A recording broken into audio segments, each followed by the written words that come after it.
and welcome to Moms in Paradise, where we share stories, swap ideas, drink cocktails, and remember that paradise is a mindset and not a place. Welcome, ladies. Today I'm your drink master, and I'm going to let the ladies do their roll call. Oh, hi. I'm Glenda. Sharika. Georgette. So, to bring in the summer, I decided to do a summer drink. And our summer drink for today is a Bahama Mama. So my assistant over here is going to help me put it together as we start. Can you start with the grenadine? Just a dash on the bottom. And then we're going to put in some ice. A little more. Give it a little more sweetness. Just a bit. Ooh. Bahama Mama. It's a Bahama Mama. Because it's a summer drink, so they say. When I looked it up, they said it's a summer drink. And I was like, because the other ones were a lot of alcohol, and to be honest, today we wanted to take it easy on alcohol. So They want to take it. they don't drink, we drink, and I didn't feel like. I came and Ashina made this and I said, okay. Then you're gonna do your. Well, we're not doing that. We're not doing these. Ours are done already. I'm itching to drink it. Yes. The mix. You can just throw on anything. So I need about. You can start with the orange juice. Start with the orange juice. Start with the orange juice. We need about 60 ml. So till about here. Okay. How's your week, guys?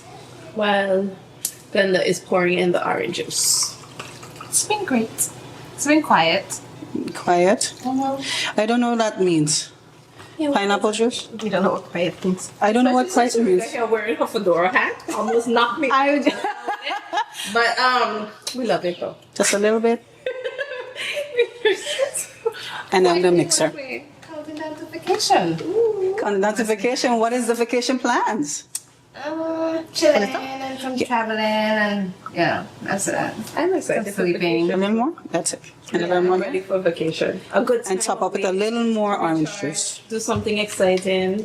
You know, adventure with my little mini me. So where, Second mini me. where are we going? We're gonna go Atlanta. You going to Atlanta? So am I! Yay! Atlanta Heights. When are you leaving? On Wednesday. Nice. We leave Saturday. Remix? How? Yes. Okay. Then we could do some stuff together. Depends which part of Atlanta you're in. Because in my recollection, Atlanta is small. None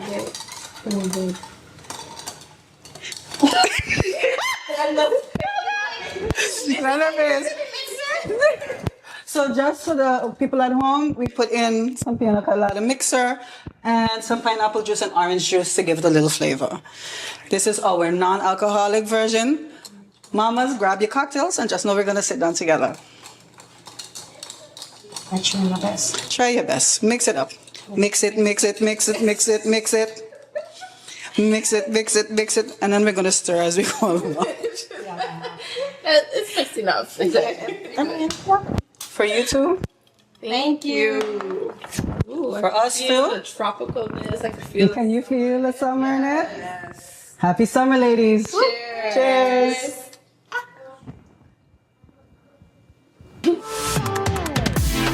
And welcome back. Now that you see we're sitting here, we're coming into our conversation portion of the day.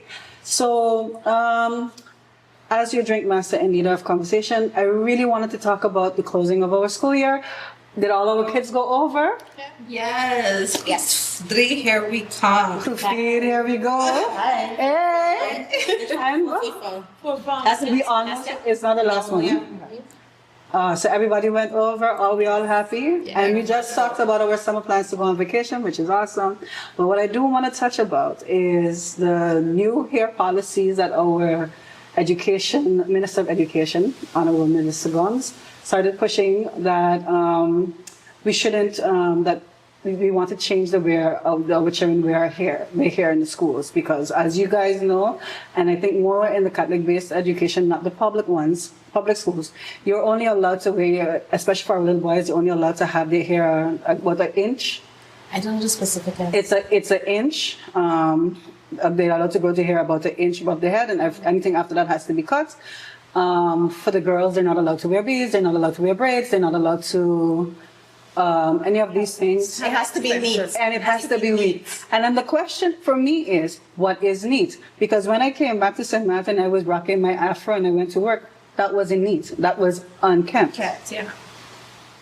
And trust and believe, I did a lot to make sure that my afro looked pretty. You know, the twisting in the night, the greasing in the head, the take, the put in and the take down, and then you fluffing it up. And my colleague who came in, wet hair, turn it up in a bun, that was neat. But she was also white. So that makes a difference, right?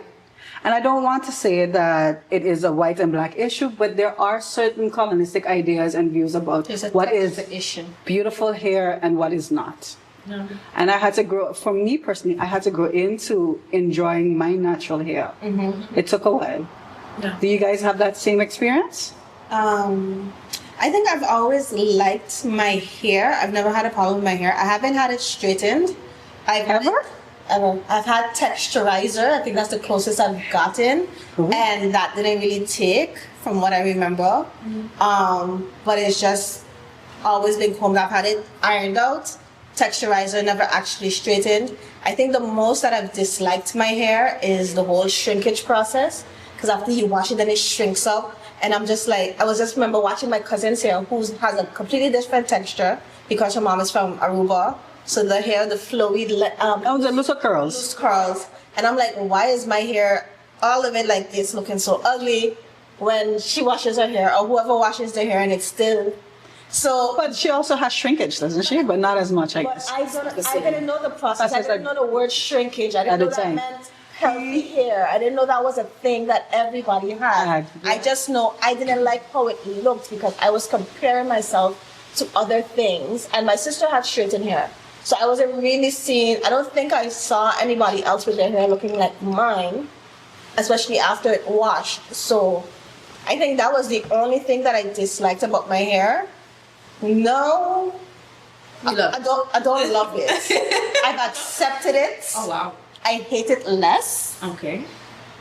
but at that point I absolutely didn't. But you're being fully honest and Yeah. I like that. Because there's mornings I wake up and I'm like, you're gonna do your thing, and then she does her thing, and then the next day I'm just like, what are you doing?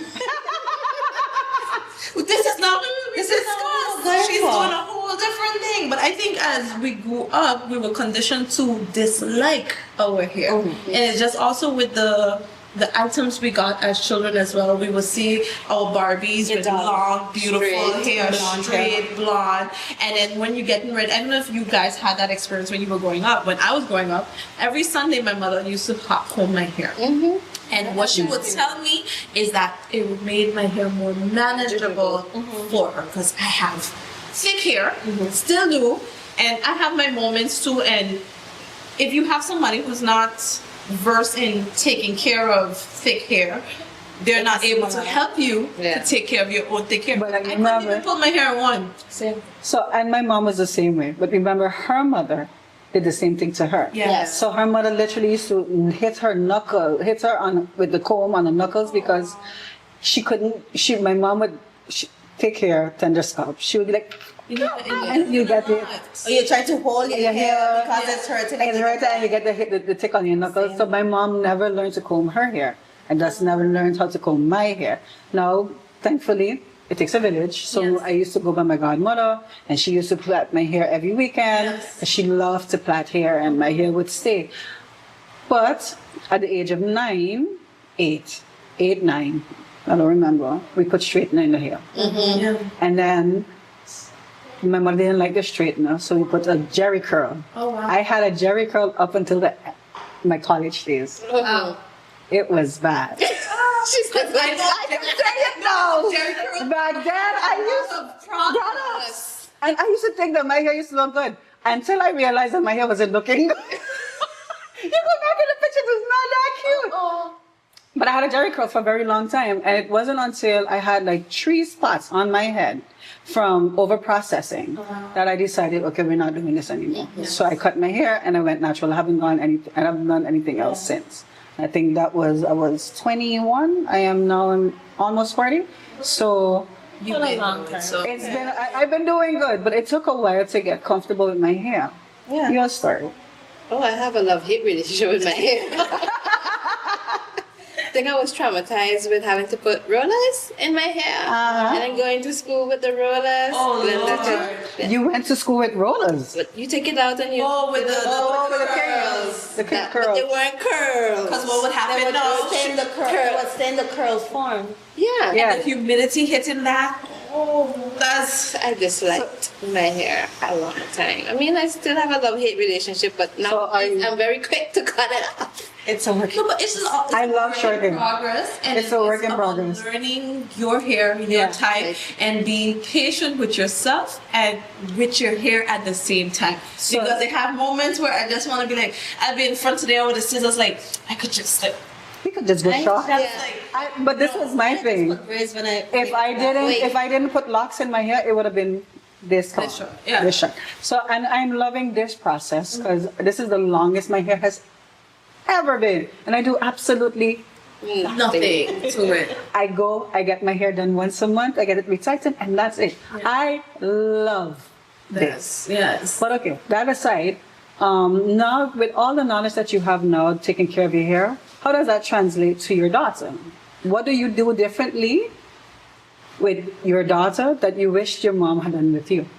Allow them to know that their hair is beautiful and they're beautiful along with their hair.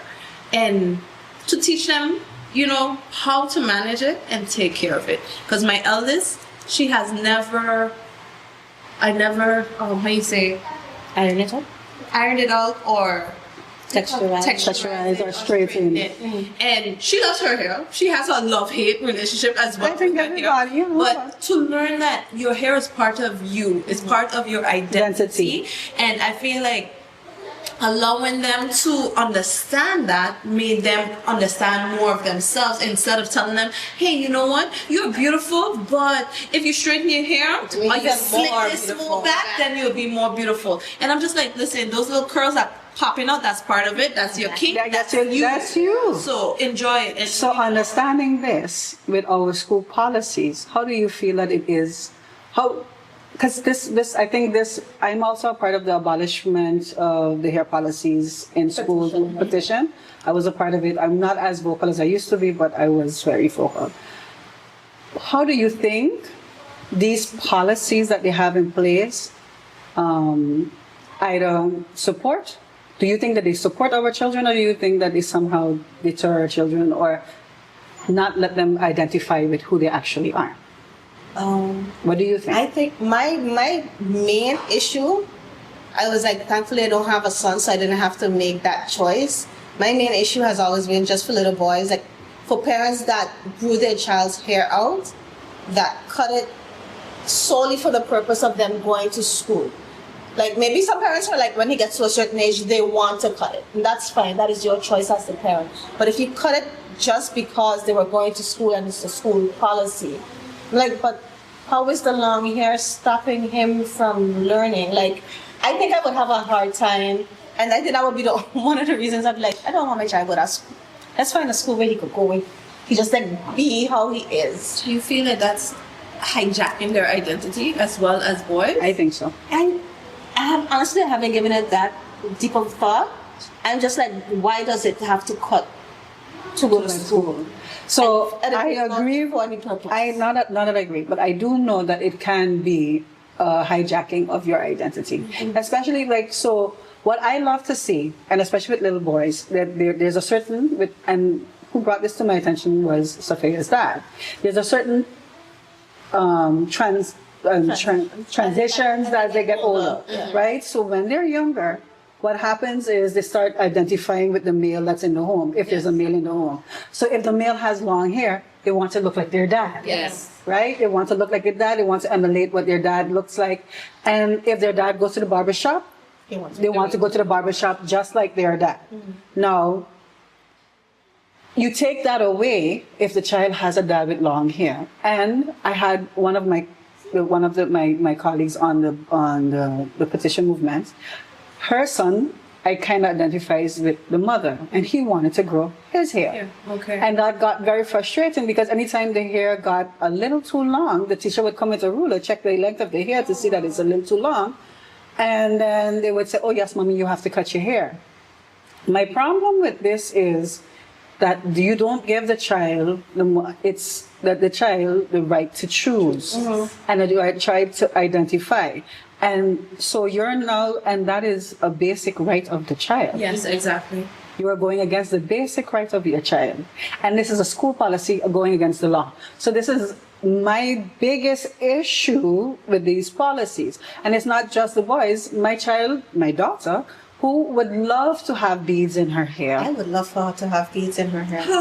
Or would love to have, now I don't put braids in my child hair, but braids are a protective hairstyle. That is something innate to our culture. Yes, And exactly. you're telling me that I am not allowed to put braids in my child's hair because it doesn't look good? Not even if they No. like the same length as their hair. They're not allowed to They're put in not allowed to have braids. any extensions. Now, sometimes parents get away with it because teachers can't tell the difference because then the extensions isn't too long. Yeah. But I shouldn't have to worry about that. Yes. You know what I And we mean? have to hide. I don't want to behind hide the Not behind screen. obstructing the learning. As long And as it's it's not not obstructing the learning process. And I feel my these thing. rules hijack the teacher's attention on what is supposed to be something that they can put attention on. So when I'm looking at this child's hair, Yes. instead of looking at if this Somebody else's what is behavior. this child learning? Yes, exactly. You know what I mean? So now we Is take the this full child learning what it is? and we What I'm trying to? What, Appearances. looking on appearances. So it's already And- grooming you for society and people judging you by your appearance rather than what you Then actually changing know. the norm of what appearances are supposed to look like. Yes. What is beautiful, what is okay. Yes. I mean, even our banks have these strict rules, Yes. our government have these strict rules about appearances. And I'm like, certain things I understand, certain things I'm like, if I decide to wear my hair blue, how does that affect anybody around me? It doesn't stop me from being a good person. It doesn't Well, I stop will me from say my job. in the hospitality industry, it depends on who you're. Because I had that when I was working at a hotel. If you had an extensions, you had to have a natural color extension, so stuff close to your hair. If it was out of color, then you have. And I felt so bad for a new hire that we had. She got the job and she came in and she had in, let's say, similar to Georgette's hair with the multicolored, and she had done her hair like the day before.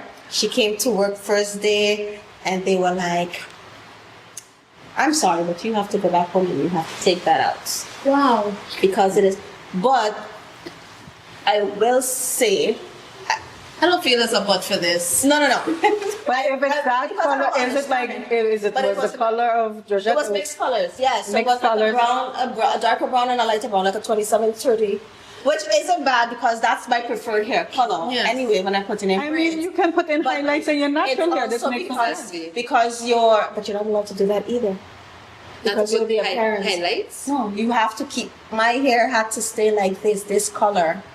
Wow. But I had to But keep you my know, color the funny of my thing hair. is, we're doing this, let's for example say, I guess in the hospitality industry, you're doing this because Your let's guests say that you're are in the coming front, in, it's in more it. privileged. But you're getting from the Yeah. guests who are coming from countries who've dealing with highlighted green hair. Yeah. But then if you're dealing with tattoos. the older people that judge quite easily because remember they're coming from a different generations again, that with the becomes tattoo. society. Exactly. Is just continuously just What they feel like is a norm. Exactly. And but they're trying to maintain that kind of norm.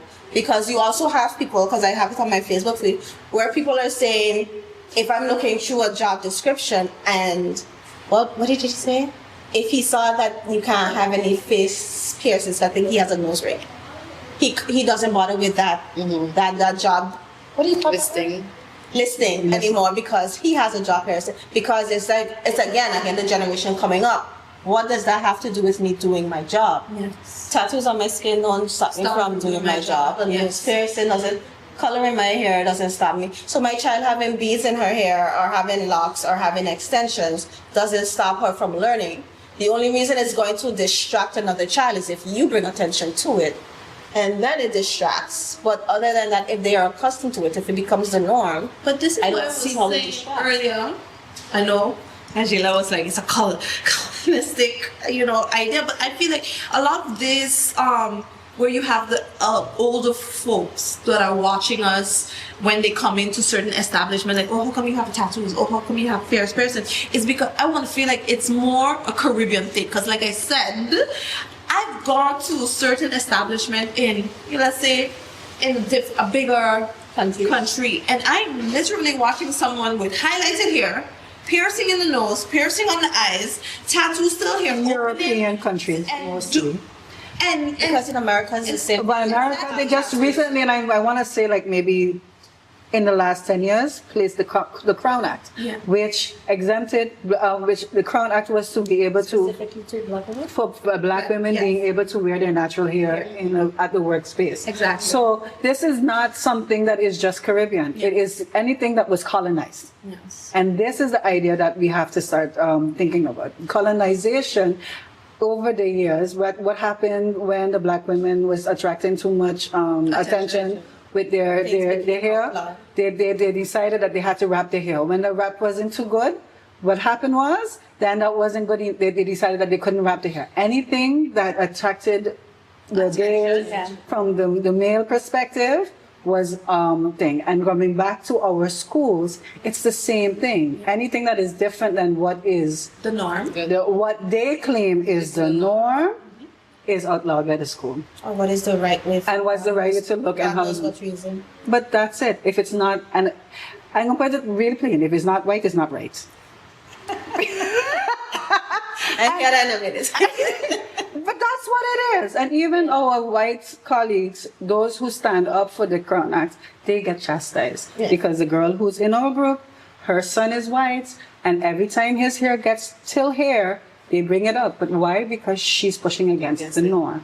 And if she was. At least that's what I think. Those are my opinions. Everybody can contest it if they want to. Yeah. But I think we have enough people who say that that is what they feel. Yeah. So now, ladies and gentlemen, and I hope we have some gentlemen watching us, we're going to go and top up our drinks and we'll be right back with you. Now, welcome back. Our drinks are topped up. The conversation is hot, so we're going to get straight back into it. So, ladies, we were talking about our hair. We talked about our school, the children, how hair represents the children in our school, or hair can be a representation of you.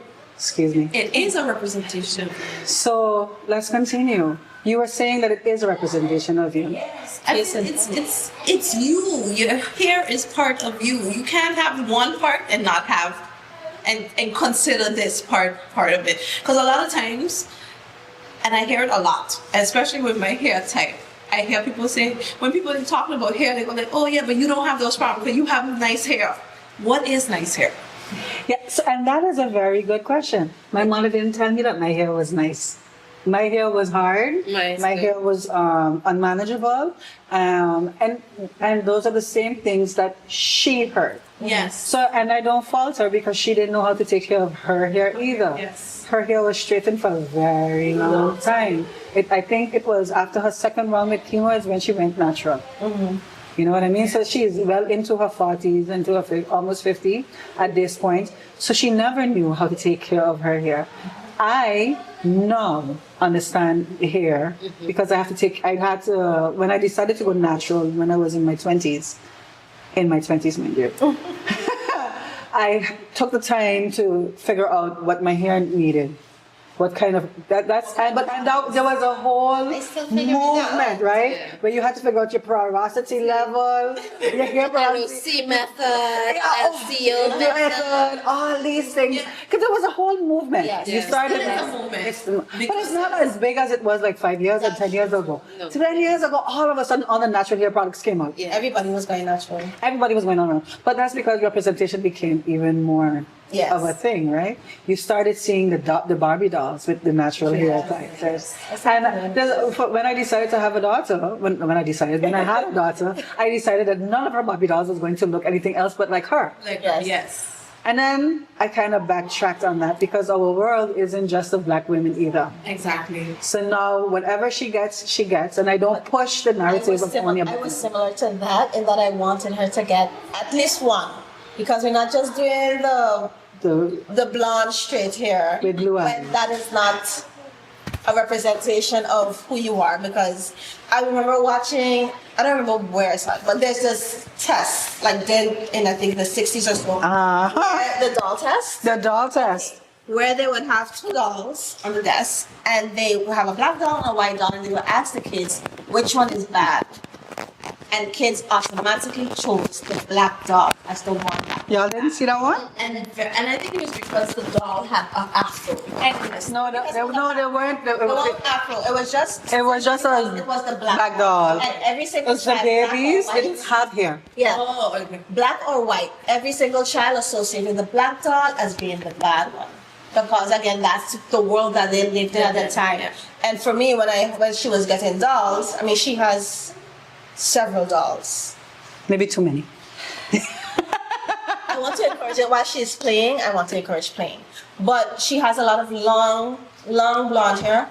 But she also has some, I want to say Hispanic looking, but Yeah, brown, black, Yeah, blue, skin, all of the darker hair. She has with red long hair. We have purple hair, which I love. Yes. I still have to get the black doll. I really want. Do we?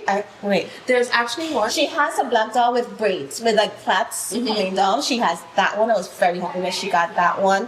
She has. So this was a rib. I made a mental note that I really wanted her to have black dolls because I don't want you to just see the blonde hair, blonde long hair Yes. that doesn't have texture like yours. Straight hair is nice, but your hair is curly. Your hair is also pretty. Your curls are awesome. They're beautiful. Nobody has curls like yours. Like his Dolly has nice. Yeah. But you see your curls? Like when it comes to the Exactly. conditioner, do you see your curls? Yes. So curly and bouncy It's and important to do because I also do that with my youngest, especially because she before she used to come like, Mommy, I want to have hair like Elsa, and I'm like, why? My daughter said the same thing. I want to have hair like Elsa. I feel like, why do you want it? So then I could understand Where why to it come is. So from, then yeah. how I'm able to explain. She was like, yeah, because I want to have it long and then this, and I said, no problem. I understand Elsa hair is long, but I said, do you know that your hair is also long? exactly. And she's like, no, it's short. And I said, no, because healthy hair shrinks up. I said, look, Mommy's gonna pull your hair. Where's your hair? Here. And I was like, what is that? She said, it's long. I love it. And then Yeah. now every time when I'm combing her hair, I'm like, you have beautiful hair. Yep. To encourage her to know that you Your hair have is the beautiful. hair. And then I got her a doll, which has like it has like two different textures in the hair. Oh, okay. So then you learn like this hair, that hair. So I'm showing her like, you know, when you add moisturizer, look how nice it does this way. When you curly line it, that's how it look. Look at the afro. I'm like, look at how beautiful this doll hair. I said like, do you know that your hair is like this? Look how I need that doll. I don't know what that doll I is. tell you, yeah. I need that doll. Because it's also important that my daughter learns how to take care of her Yes. hair. It's best that she learns how to do it with a Exactly. doll. But I want to talk to you because you have a son. And while we're talking about how beautiful long, short hair is for our little girls, what was that like for you when your child was going to school? So When you cut my child. When they start to cut so their hair? His hair got cut, I think, 2-3 months before he started school, and he had really long, thick, Pretty hair. So it was a blessing because then I don't need to cut it. Because it was a struggle. He didn't want to sit down for too long, and then you So, have to but- style it in a way so it doesn't look too girly. Because sometimes they'll be like, "Oh, look at that little pretty little girl," and I'm like, "No, it's a little boy." Yeah. But as soon as he reached high school, he was like, "No, he want to give back his hair." And you let him? Yes. Because that's also important. It's so like I was telling you the transitions with little boys. Yes, I think that's also A part of it is that at one point, Hair. Yes. at one point, boys start growing their hair because they want to figure out what that looks like, what that feels like, and then when you get to a certain age, like 25, 24, cut it again. they decide to cut it again. And some of them grow locks. Some of them, I mean, this differs for all What men, works best but for it you. works what's best and where you feel your most masculine. You figure Right. it out. But that's a choice that they make at one point for themselves. When you had to cut his hair, how was the barber experience? Or how did he experience that haircut? Do you remember? I mean, it was a while back, but. Because his dad's hair was short at the time, right? Yeah, his dad was short, and that's it. And the dad took him to the barber, or no? You did. Okay. And how was that? He was fine in the chair? I don't remember. Because Wasn't it? horrible experience, but I really don't remember. And you know, It was new. part of the issue that I have with the hair policies is our little boys that are sensitive to those kind of situations or afraid of the clippers, afraid of cutting their hairs. You put them through this process every 2 weeks, right? Where they have to go, they get, because, and stimulation is a real thing, right? Some kids are easily overstimulated. You have children with sensitivity issues. So just touching their hair sends them crazy, right? You have some children or some children on the spectrum, lightly, who are going to regular education, that have trouble dealing with that overstimuli. Yeah. So it's either that they don't like the sound of the clippers, they don't like the feel of the vibration, they don't like the touch of someone else touching their hair. Right. So it's a struggle all around, but it's even worse in that setting. It's stressful for the mother, it's stressful for the child, it's stressful for the people around him, stressful for the barber also. Right? And this is a child that you are making cut their hair every 2 weeks. Because the school system. Because the school says so. And the school does not take that into consideration when you have to cut the child's hair.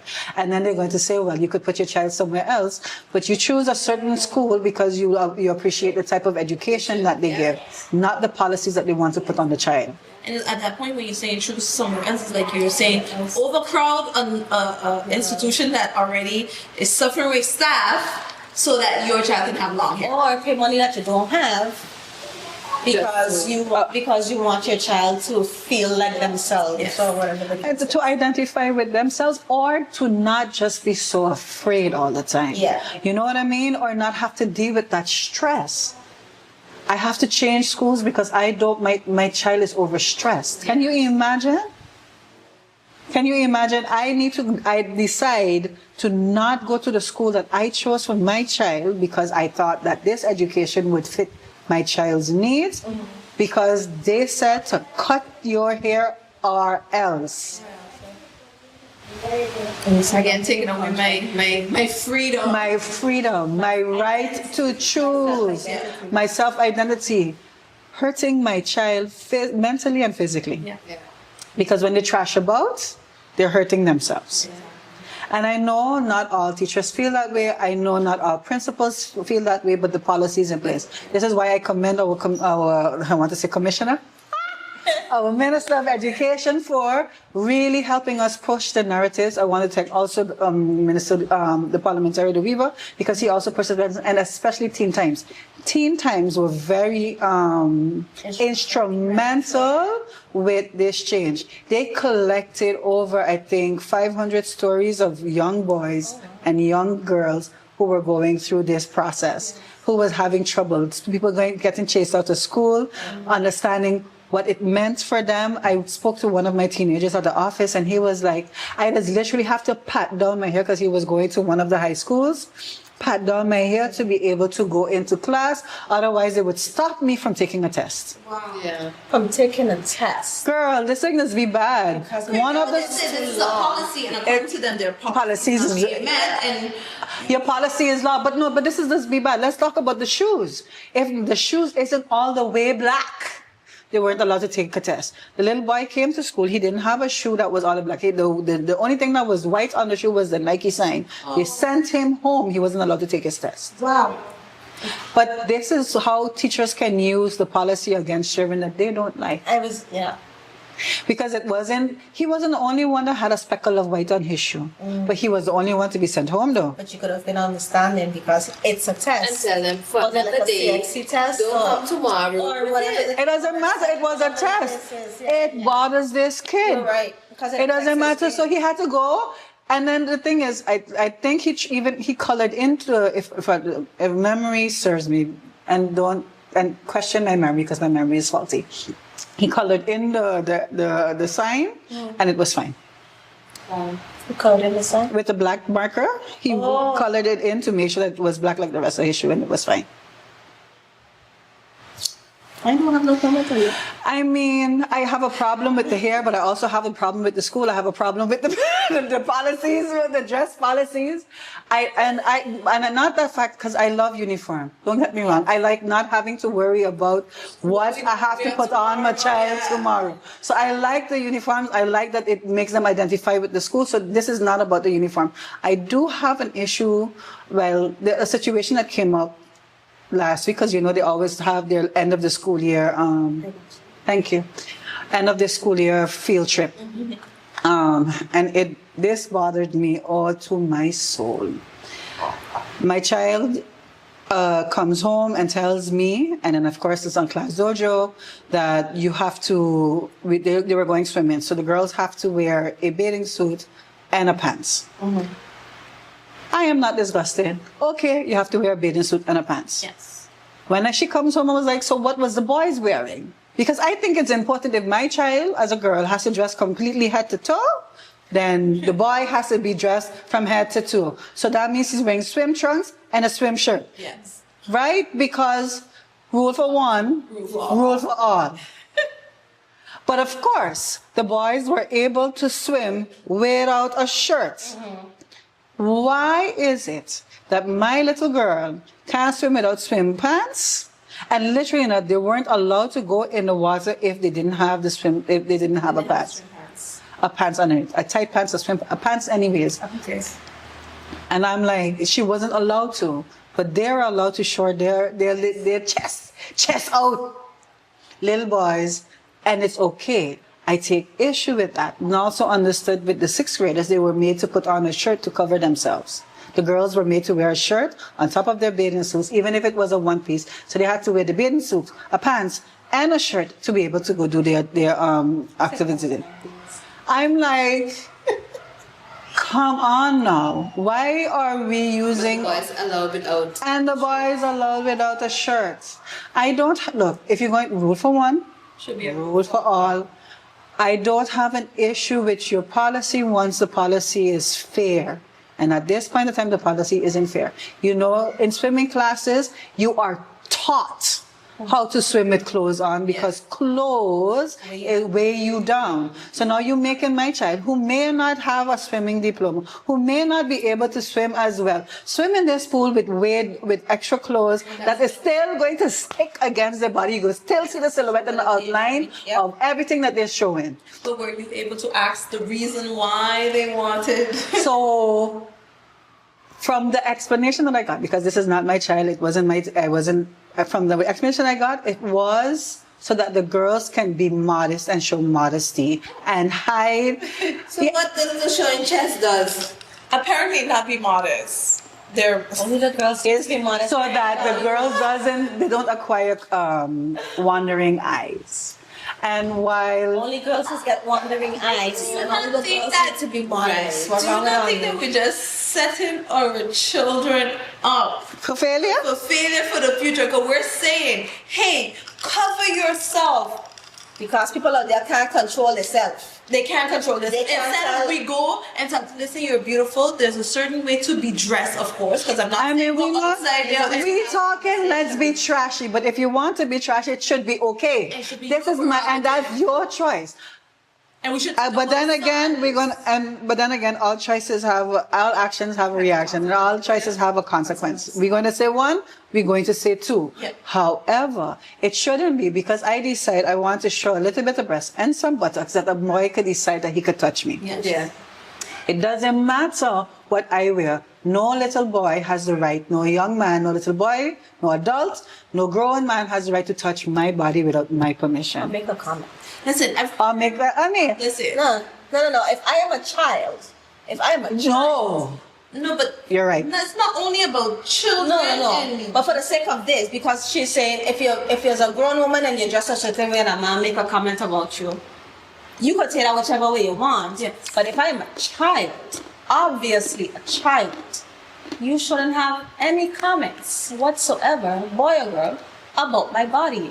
Because you are a grown Person. adult making a comment about a child's body. Didn't you? that's a whole new. That's a whole other thing. We hear and it's true. There's no buts about that. That is, and you need to.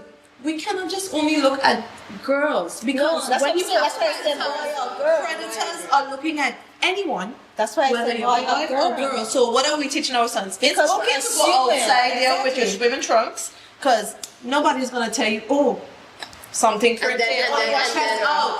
But you're gonna tell a girl, hey, no, No, you got to cover up. You got to do everything. You never know who's out there looking, but it also counts for young men. And that's Yeah, why it's because those things go then what less happens important. when an adult or somebody else say, "Oh, but you have a nice chest." And Yes. it make them feel good, and then and then that's it how leads to things other happen. things. And Because we have the conversation with our girls, So, but we don't have the conversation with our boys. because we think, oh, it's a boy, ain't going. No, It's a Excuse me. woman. It's a woman. It's a wanted. It's Yeah. okay because it's a woman and Yeah. But No, it's but about to educate our children, also Children. for boys, on how to speak Children. to young ladies, how to speak to girls, so they don't go out there thinking, oh, because you have something exposed, that means you have no self-worth. Because I've heard certain men say that, oh, because her breast is out, her butt is out, she don't you have no self-worth.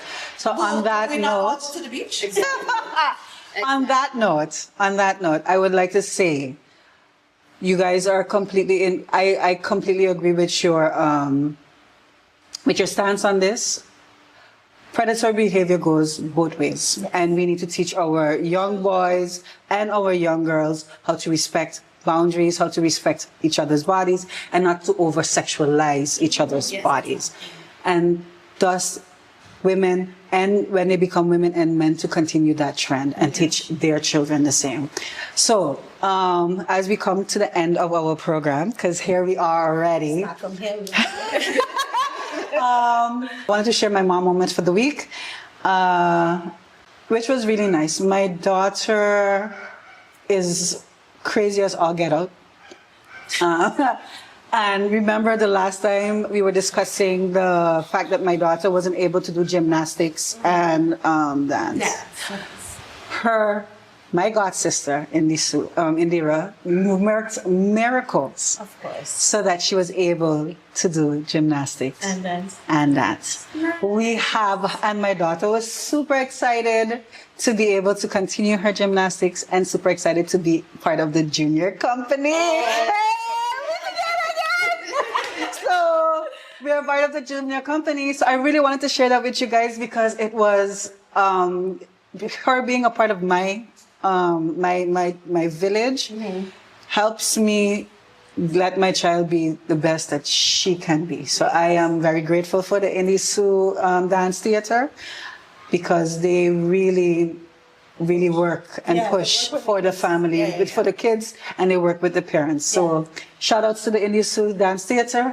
Thank you for doing everything that you can to make sure that my daughter is able to achieve her full potential.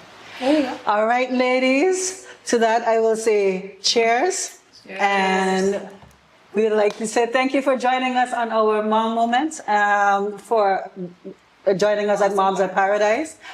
Help me out.